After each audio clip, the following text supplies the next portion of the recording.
and put them on either a parchment lined baking sheet, or I'm using a silicone sheet here, and that way I know it won't stick. This is also very flexible. So what I want to have happen is I want my little pile of cheese to flatten out and get a little bit lacy, and we call it a frico. And it's a really great hors d'oeuvre. It's sort of like a cheese chip, and it's just really a delicious thing. It's always a big hit. If you're using a salty cheese, it goes really nice with a sparkling wine. This Asiago is a little bit more on the nutty side, so this actually goes nicely with any red or white wine.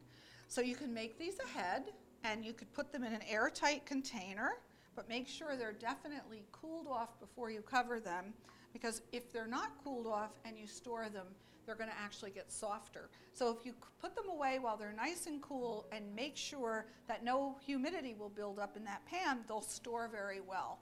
Pop these into a really hot oven. I'm going to put them into a 425-degree oven.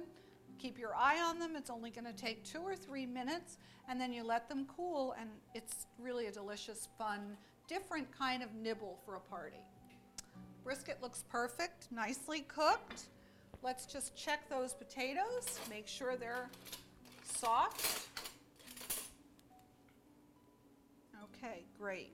So our leeks have melted down into our sauce. The brisket is nice and tender. Oh, yes. And the potatoes are nice and tender. Let me grab a cutting board. We'll let this rest a little bit on our cutting board, and then we'll slice it up. Now I have a cutting board here that has a well around the outside so that the juices from my meat won't run all over my kitchen counter. But the longer you let this rest, the more juice will stay in the meat as opposed to running out on your kitchen counter. So we're just going to put this on the cutting board, give it a chance to rest a little bit, and then we're going to slice it with the grain, put it on our platter with our nice sauce and our potatoes, and it will just be so delicious.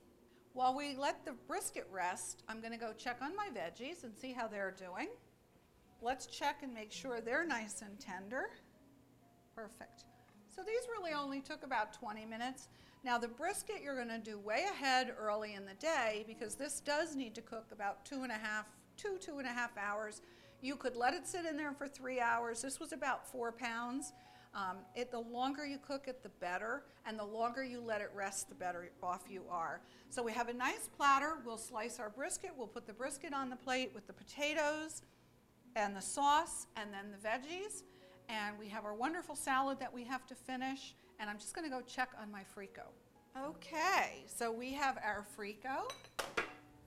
We're going to let those sit and rest a minute, and I have a pretty plate handy. Okay.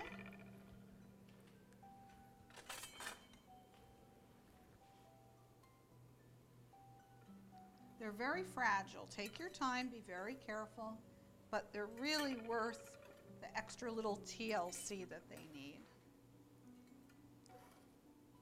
Whoops. Okay. So there's a little something that people can nibble on while you're preparing the rest of the meal, tossing your salad, slicing the meat. I have a nice long, thin slicing knife here. So we're going to cut against the grain.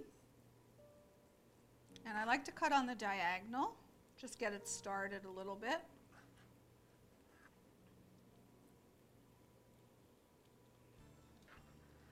And you want your knife to be really sharp for this, because this meat comes apart very easily when it's cooked for this long. This is also a great dish to make a day or two ahead of your party. And I can certainly use my hands on this because I have let it rest long enough that it's not scalding hot.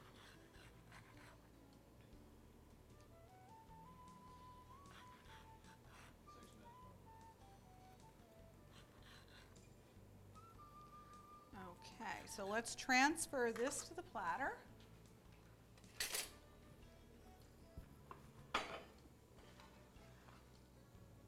Like so. And we're just going to spread this out just a little bit.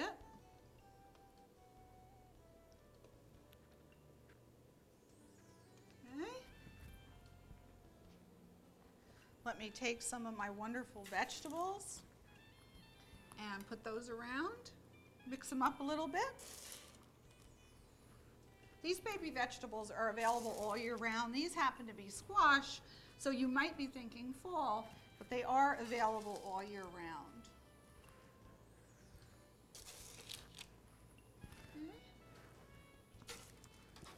I also like to use these vegetables as an hors d'oeuvre at a party.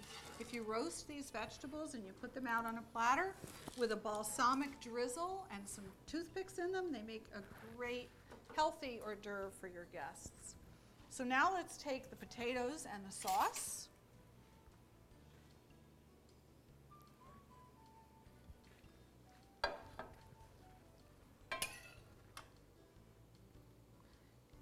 Just put that right on top. Some of the leeks on top, because they really have cooked down and sort of melted into our sauce. Okay. Put the potatoes on the side, and I'm going to put my leeks right on top.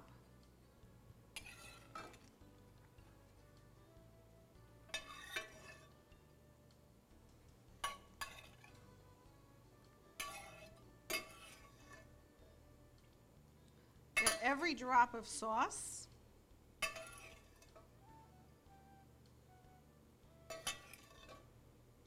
Alrighty, so we'll put this behind us. And now that everything is ready, we can toss our salad. So let me get back my salad ingredients.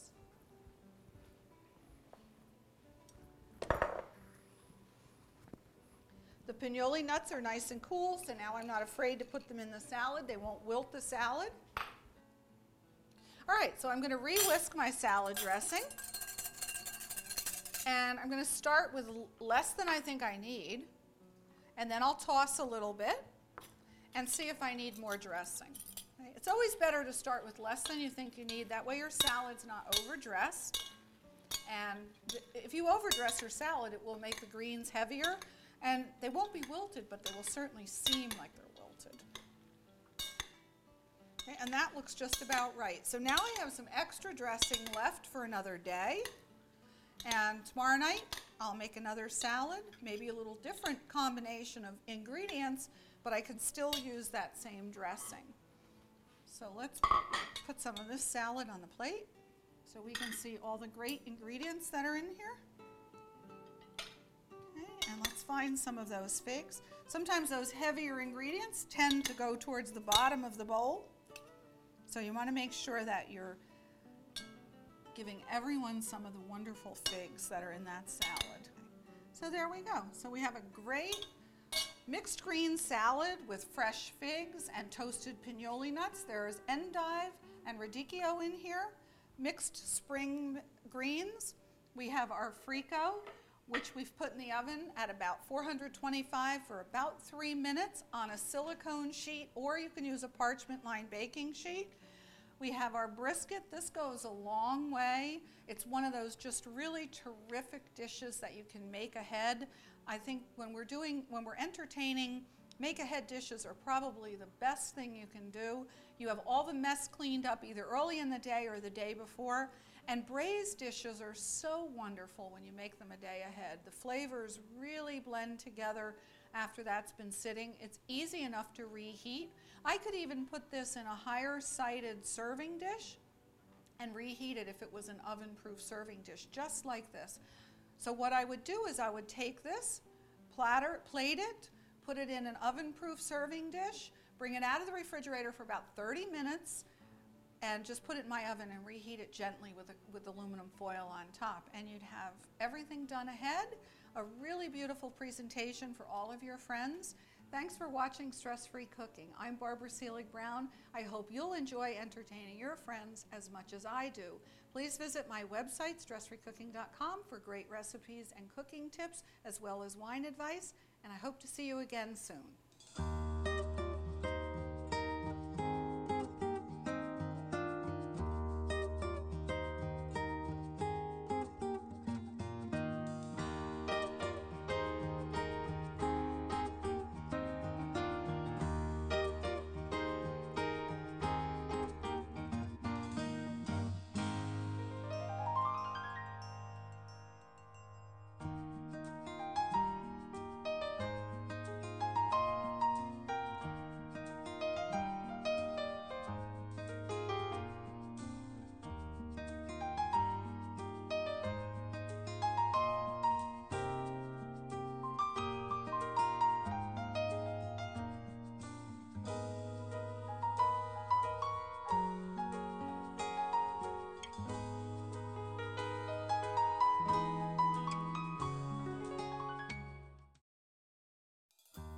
Stress-Free Cooking is brought to you by... From the sunny Mediterranean comes one of the world's finest olive oils for all your cooking needs. Pompeian extra virgin olive oil, classic Mediterranean, and extra light tasting. Pompeian makes everything better. From our table to yours, O-Pee-Chee Wines, fine wines and spirits from around the world since 1913.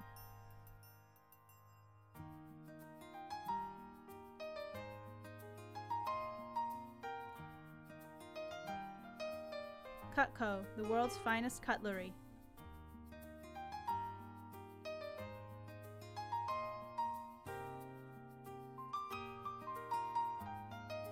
Melissa's, the freshest ideas in produce.